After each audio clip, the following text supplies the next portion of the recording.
There are times where it can be good to talk to a counselor, a therapist, whatever you want to call that person.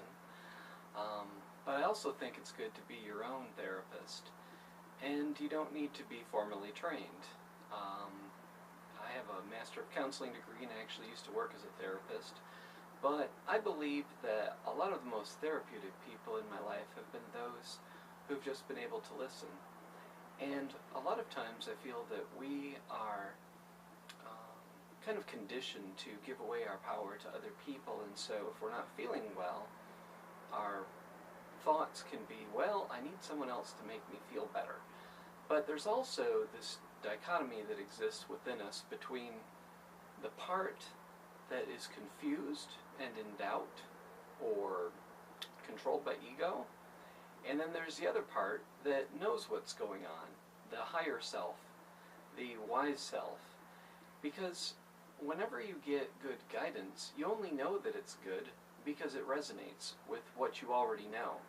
So a way that you can be your own therapist is through written form or vocally or just in your thoughts. Express yourself from the doubt side, such as, I'm really confused about this relationship or whatever the situation is that's in your life, or I don't know what I want to do with myself, and then respond, whether it's written, vocally, or just in your thoughts. I think written can be really helpful though, because it gives you a chance to get it down and review that and kind of be thoughtful and refer back to what was already, whatever method works best for you. So the response comes from your higher self, and you can think about what would you say to somebody that you cared about.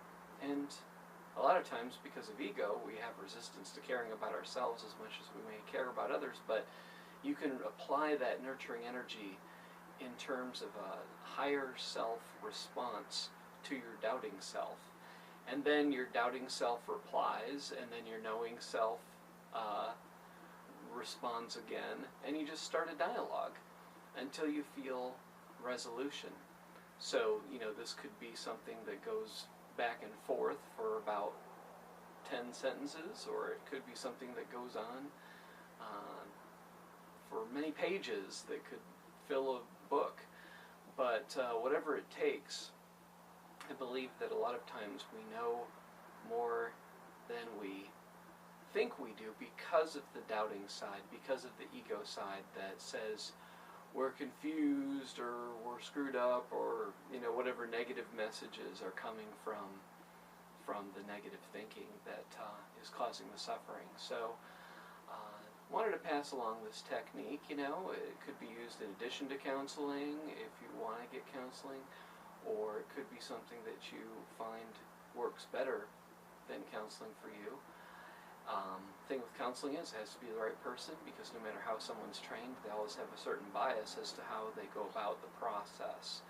And I believe that when we can connect with our higher self and utilize the wisdom that exists within us, then we can get the best guidance available, because we are customized to know ourselves. We have access to all of our thoughts and feelings, and so being our own therapist can be a very healing process if we trust in our ability to help ourselves.